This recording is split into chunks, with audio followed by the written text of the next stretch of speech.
So this is a lecture on Emily Dickinson, an introductory lecture which will be spread over, I think, about 2-3 episodes. And after that, I shall be talking about some of the poems, particularly one poem which is in the syllabus. Emily Dickinson died on 19th of May 1886. And some days after her death, her younger sister, Lavinia Dickinson, and she had been very close to Emily. Both of them were sort of inseparable in their lifetimes. Lavinia discovered something astounding, something quite unexpected, almost a whole new, different, unexpected Emily. And what was this discovery? It was hundreds of handwritten poems which were hidden in a box in Emily's room. Now, Lavinia had, of course, known that Emily wrote poems, and it can also be safely assumed that she had read some of the poems. But the volume, the number, the sheer wealth of this finding, it was quite stunning for her. And it is reported that Lavinia was actually trembling with excitement, and she came to Mabel Loomis Todd, who later edited the poems with as much help as possible from Lavinia. And of course, after that, there has been a large number of successive editions of Emily's work, and the world finally discovered Emily Dickinson. Now, Emily Dickinson did not, she never saw her work into print. And because she did not do this personally, the assumptions and prejudices and tampering of the early editors have remained, and in some ways they have to be. They had to be undone. They had to be. The mistakes had to be corrected by the later editors, the later people who came and wanted to republish Dickinson's poems. And 1886 till 1955. 1955 is an important date of year because it was in 1955. We have Thomas Johnson's complete poems, which was a sort of... the poet's work, Emily's work, was available for the first time in its entirety in a form which closely resembled her original manuscripts. So this is, in a way, the first serious editing or the first serious act of scholarship that we can mention about Dickinson's poems. And after this, of course, we have a great step was taken further when Ralph J. Franklin restored and published Dickinson's original manuscripts in 1981. So people for the very first time saw the original manuscripts. And of course, this opened a new zone, a new age of textual scholarship in so far as Emily Dickinson is concerned. And it's almost now 1886, which means it is about 140 years nearly. 140 years later, nearly, we are still accessing and finding this Dickinson, the new Emily Dickinson.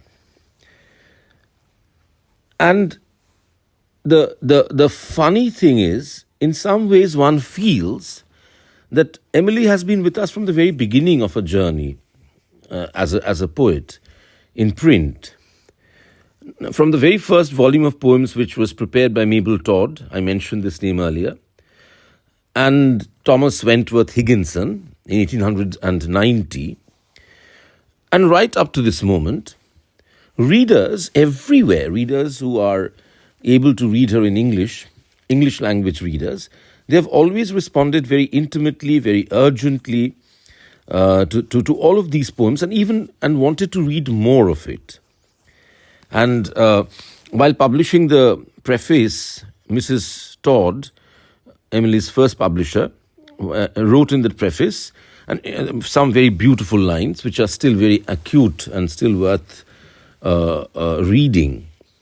So Mrs. Todd had written, "Dickinson's irresistible needle touch, piercing at once the very core of a thought, has found a response as wide and sympathetic as it has been unexpected even to those who knew her best, even to those who knew her compelling power.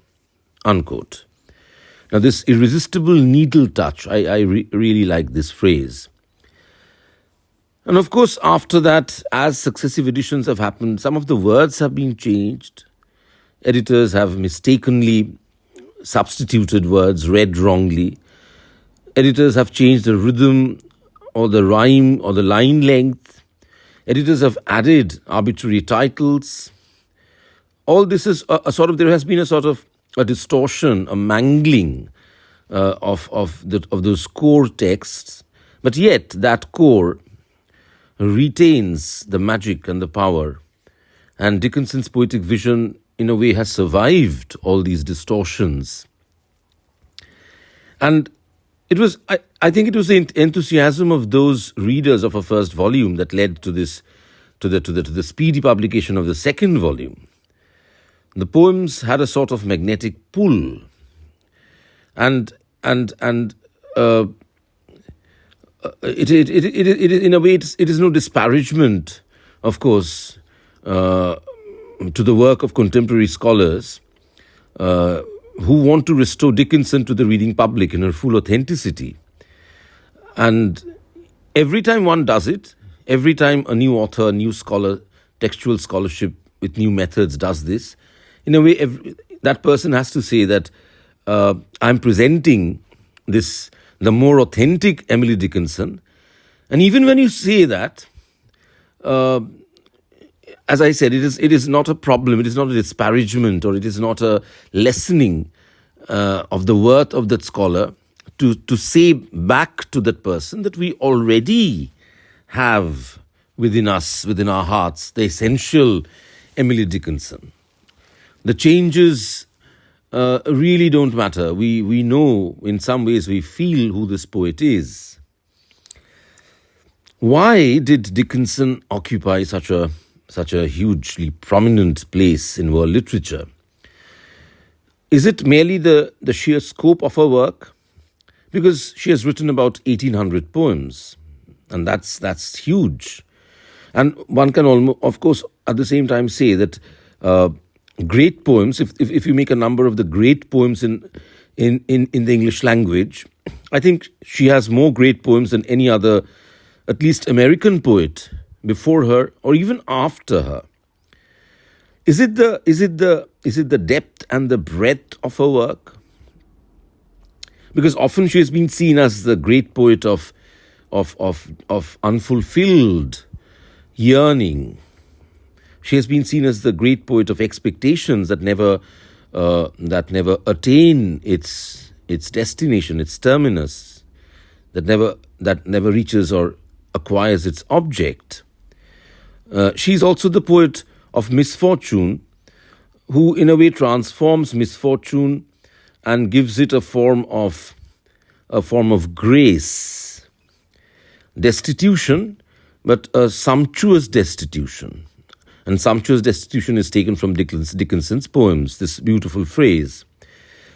She is the poet of she wrote poems which constitute a banquet of abstemiousness. Banquet of abstemiousness is, of course, again another phrase taken from Dickinson's poetry. So it's a banquet of abstemiousness. Abstemious, of course, we know. Reticence, withdrawal, withholding, frugality.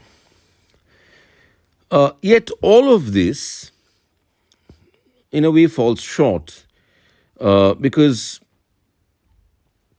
in this sense of reality, that reality is always and maybe will always fall short of desire, of imagination. The real is never equal to desire, never equal to imagination, is of course only one aspect of the poetry of Emily Dickinson. And there are others, and we shall be talking about it. Dickinson was a product of New England Calvinism,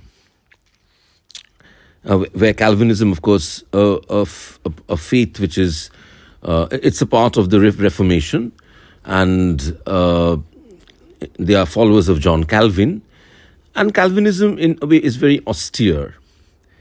But Dickinson steadfastly refused to join the church. So this is very interesting that though she is a product of Calvinism and in a way she never participated in any church-like activities, Dickinson wrote constantly and continuously about God, God with a capital G.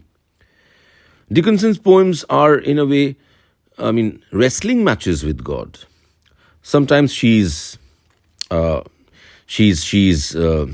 to him persuasively, cajoling him, sometimes pleading with him, sometimes challenging him, sometimes reproaching him. And until the end of her life, she continued to question God in this manner. Although she was very dismissive about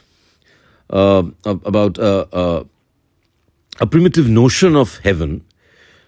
She did not think of a fancy heaven as such, as Christianity would try to project, because for her heaven was, again I'm quoting from one of her poems, a place, a sky, a tree. So that is good enough. A place, a sky, a tree stands for heaven, and that's good enough for her. But she not only questioned about heavens, her mind dug into depths, went into the grave and beyond, and imagined heaven in endless sort of substitutions, endless disguises, endless forms. Sometimes it's a fair schoolroom in the sky. Sometimes it's a small town. Sometimes it's a tent that wraps its shining yards and disappears. Sometimes it's an oppressive paradise where it's Sunday all the time and recess never comes, quote unquote. Sometimes it is that delinquent palaces what I cannot reach. But most often, her representation of heaven is something like this. It is her own place, her own house, her own backyard, the very specific place where she is living, and the intimate place around that house, the earthly joys of love and nature, almost preferred against whatever God's heaven might be or might not be. In many ways, the idea of heaven, it constantly haunted her. And at the same time, she could never catch it also. It eluded her all the time. And it is this combination of her inspired visions, inspired and charged with yearning, with earnestness, the desire to find such a heaven, and along with it, a very powerful, unavoidable, ineluctable sense of doubt about that heaven. So this combination of desiring for heaven and doubting it at the same time, very powerfully, in many ways it constitutes a wonderful dialectic of her for her religious poems, and maybe that's one reason why her religious poems have always been very, very powerful. Okay, I'll stop here.